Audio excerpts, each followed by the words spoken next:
Yeah, yeah. We're good? Okay. Okay. On? Yep.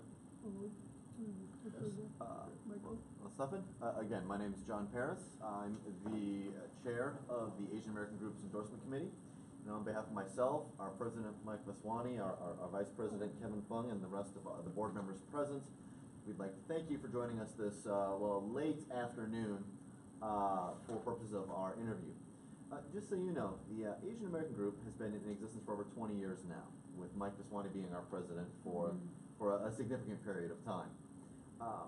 For the last 8 years, we've been conducting panel-style interviews for both primary and general elections, from everything from the United States Senate all the way down to our local municipality races. Our goal is to give an opportunity for the candidates not only to inform us of their positions, but more importantly, inform anybody who is watching this at a later date of your stance on the various issues that are impacting all of us throughout Clark County. I probably should have introduced you first for those people at home, because they would much rather learn about you than me. So let me do that. This is Sedlmeyer. He is the Stefan Sedlmeyer. I apologize. Thank you, Dennis. German. He is the Republican candidate for Clark County Commission District C as in cat. So Stefan, please, that's enough about us. Tell us why you've decided to run for this particular race at this particular time. Well, my name is Stefan Sedlmeyer. I'm a native of Las Vegas. Born in Reno, raised in Vegas. Enjoyed the lifestyle of Vegas. Went from Rancho High School, immediately went into the Navy with the opportunity of making a good career, and did for 20 years as a fire controlman, which is not really what it means. It's actually an electronic engineer in the missile systems. So I had a very good career. Came out with an education well beyond what a bachelor's degree would be, and leading a lot of individuals at the same time. I decided I wanted to retire, and did, and enjoy my retirement. Well, seeing what happened from the time I retired in '95 to the present, I didn't like what I was seeing, how the county was running. And when I started seeing the fact that taxes were ballooning, businesses were closing, and finding out the reason why, because of taxes going up, fees going up, regulations driving businesses crazy, I decided to get into the politics. Never wanted to play politics, and I still don't want to play politics. So if as I'm running for the county commission in District C, I want to be a representative. Don't want to play politics. And that's the reason why I'm doing what I'm doing now. Well, obviously one of the more important aspects of any political race is being able to meet your constituents. When you've been interacting with them, be it walking door to door or at community events, what has been the single greatest concern that you keep hearing over and over from them? And assuming you're elected, what are you going to do to address that? Well, most people are concerned about is business. Businesses are dropping out, which means, like, for instance, in the retirement community, they have to go farther away to get to a grocery store, which used to be around the corner. Now they have to drive farther. Now their money is not being, their money is getting tight. In other words, the value of their money is not as good, which means now that they might have to take a part-time job, which is not readily available. They're scarce on what they can do because they don't have the technical background, and they can't be flipping burgers because they aren't up to that kind of a job. So their expertise for a part-time job isn't there. Doing nails, everybody's doing nails, so they can't find that kind of a job. So their budgets are very limited. it's a catch-all. And, I'm trying to help them in making things easier, not harder. Because the standard of living is just going skyrocketing and nobody can compensate for it.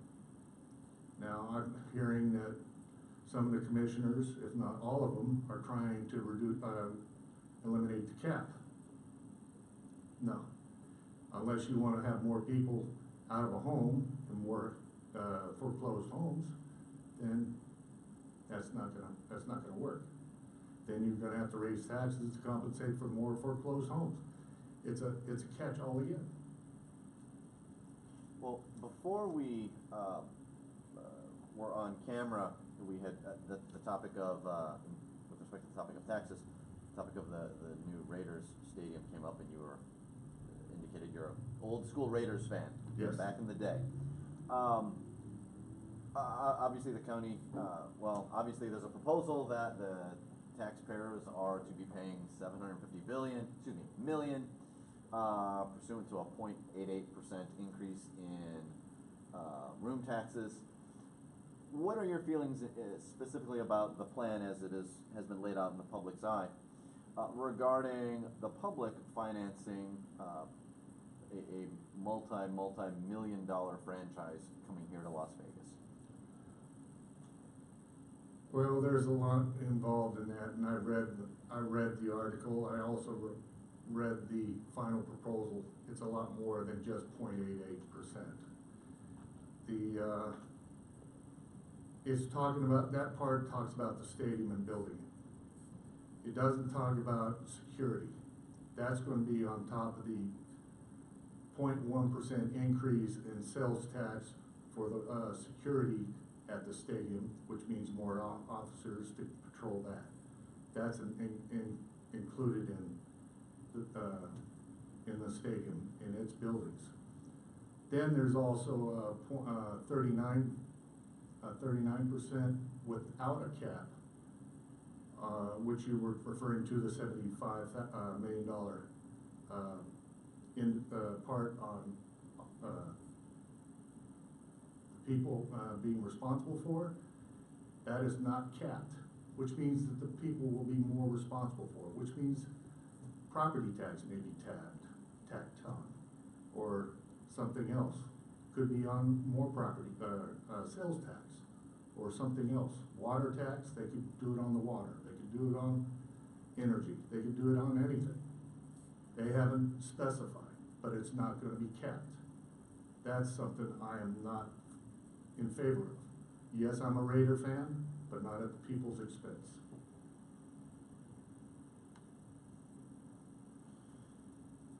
You had also mentioned jobs, the creation of jobs with respect to businesses being driven out, and how it's affecting our tax base. You know, lately we've had public investment here in the state of Nevada as a whole. You know, with Tesla up north and Faraday in the south, and people. Switch is down here, and people are touring those facilities. What ideas do you have to continue that momentum to try and get new businesses here to Clark County? Well, first of all, taxation should be equal to all.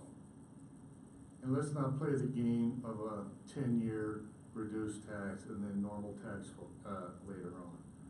Why don't we just tax everybody at a fair tax, at a lower tax, and leave it as is? Then they know what they're going to expect now and what they expect then. I don't think favoritism for one business to another is going to be a fair way of treating businesses. All businesses should be treated equally, including if there's got to be a fee for this, it should be reduced, because fees and regulations are one of the killers, as well as taxation. So we need to look at all the aspects for a business so they all can thrive. And if they can thrive, jobs will come back, and then everybody will be flourishing, as well as the tax base to this county. So just to clarify, you're more in favor of lower taxes across the board rather than specifically giving tax breaks or benefits to corporations to That's lure them correct. here, for lack of a better term. That's correct. With respect, and I'm sorry, if someone else wants to jump in, I don't want to take everything. With respect to, well, one of the other issues we've encountered a great deal is the reach of a Clark County Commissioner. For example, you do not have any direct power over, various school board policies or whether the Clark County School District gets broken up, but you could certainly use your influence to try and solve problems that come up. What ideas do you have to promote as much access by your constituents should you be elected?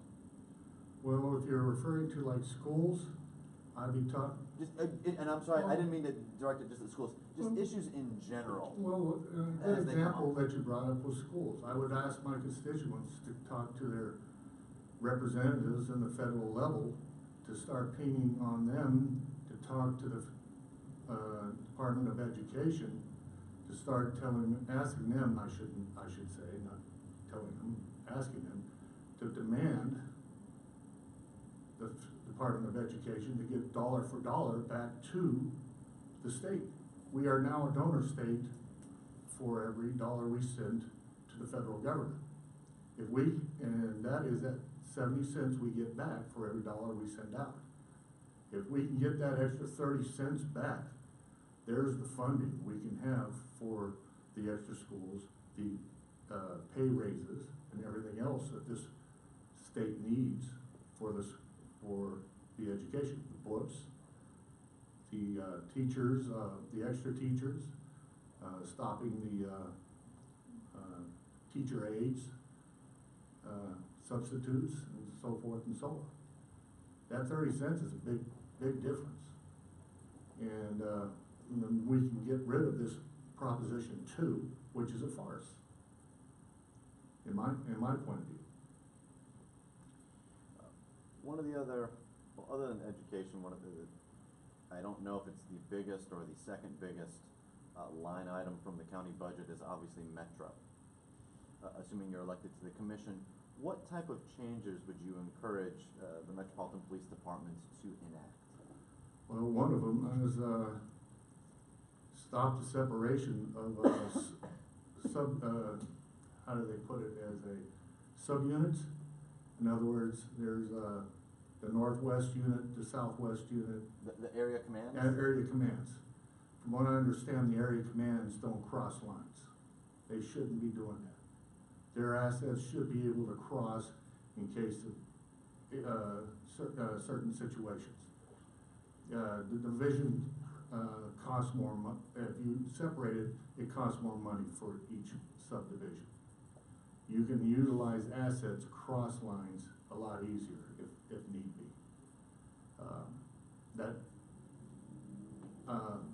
The military does that. Yes, we have the Northern Command, we have what we call the 3rd Fleet and the 7th Fleet. Well, when situations happen, the 3rd Fleet jumps to the 7th Fleet in a heartbeat. It doesn't change the money assets, it just changes where the money goes. And that's what you need to do. You don't keep the money in one spot. So, diversify the money from one spot to another, and you don't need more money. That's what you need to do. And regarding the strip itself, do you have any issue with how Metro does protect the strip? Obviously, it's the lifeblood of the county and the entire state. Do you see any changes that need to be made to the security measures in order to protect our tourists and again protect all of our billions of dollars of tax dollars that flow right through there? Actually, I think that's the way it's protected. I think it's probably one of the best in the country. We have bicycle patrols, we have horse patrols. One of the few in the country that has horse patrols. A lot of people don't know that. Of course, we have our motorcycle patrols and our squad cars. We have walk beats. You can't get much better than that. if we need more on the streets, I'm willing to talk about that, yes. But we can't sacrifice that for the the rest of the population either. So, that's something I could work with. And again, I'm sorry, I've been asking literally all the questions. We're almost, we budget 45 minutes, that's predicated on there being more of you up on the dais. Kevin, are there any questions? You usually ask a question or two. I'm passing the baton to you. I'm good. You're good? You got the answer for me. Okay. Was this before we got on stage? Well, is it something that voters might want to hear? I know you know the answer, and obviously you're in agreement, but It's killing me that breaking up the school district. Doesn't matter how large, and all it's going to do is just add additional administrative cost. And why isn't anybody looking into that? Why is our poor school district area that it gets lack of funding? You know, better area got more money. It should have been per child per budget, right? That's correct. If, What? when I have been to the meetings, and if they hold to what they're saying, and I hope to God they are, is that the school district as a whole is not actually breaking up. The district center still holds control, but they are only budgeted 15% or 10%. I don't know how they finally come to that final number. But they are the ones who are paying the salaries of the teachers in the overall management of like maintenance and busing and the buses and stuff like that. That's what they're responsible for. And looking at the projected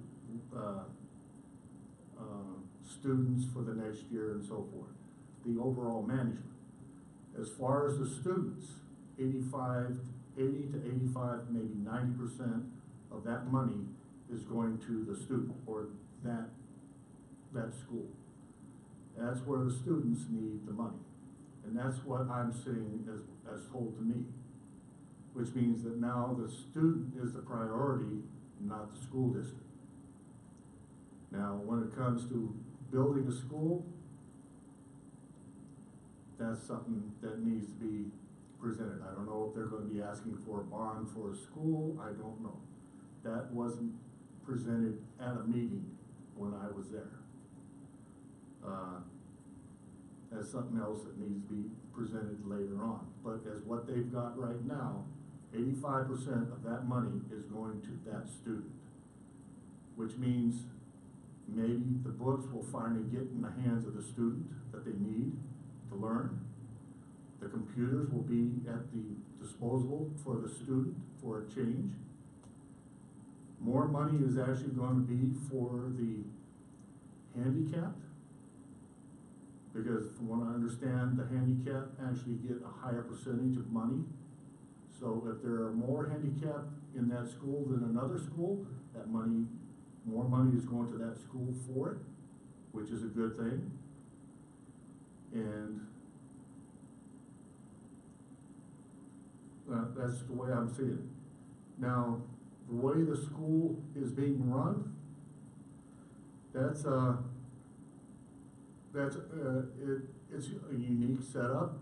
There is going to be a principal, a vice principal, 2 parents,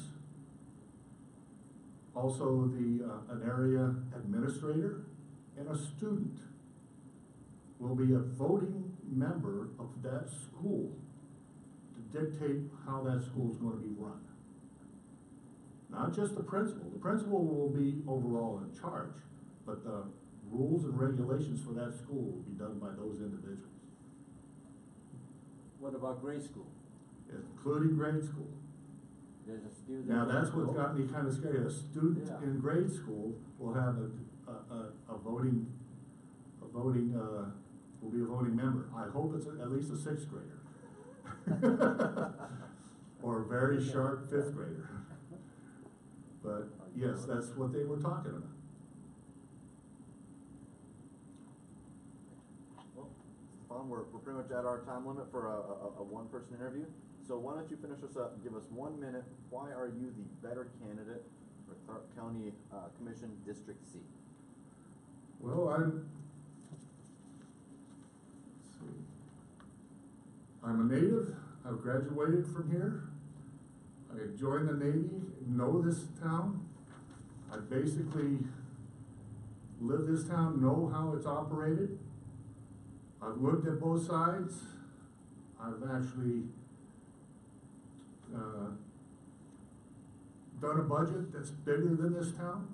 If you operate under conditions where you don't have the assets, you work with the best assets you got to make things work. I don't work over budget. I've always worked under a budget because that's all you could do. And so I don't spend more than I have. I've always looked at the weakest link, and when that happens, you try and build it up. Yes, I am responsible, I will be responsible for District C, which means that you gotta look at the outskirts, which means Indian Springs, Cold Creek, and Mount Charleston are part of my district, and they are in bad shape. I wanna make sure that they are in good shape as the metropolitan area. I hope I can get your vote, because I want them as good as the rest of the town, including the areas that don't have jobs or lost the words again.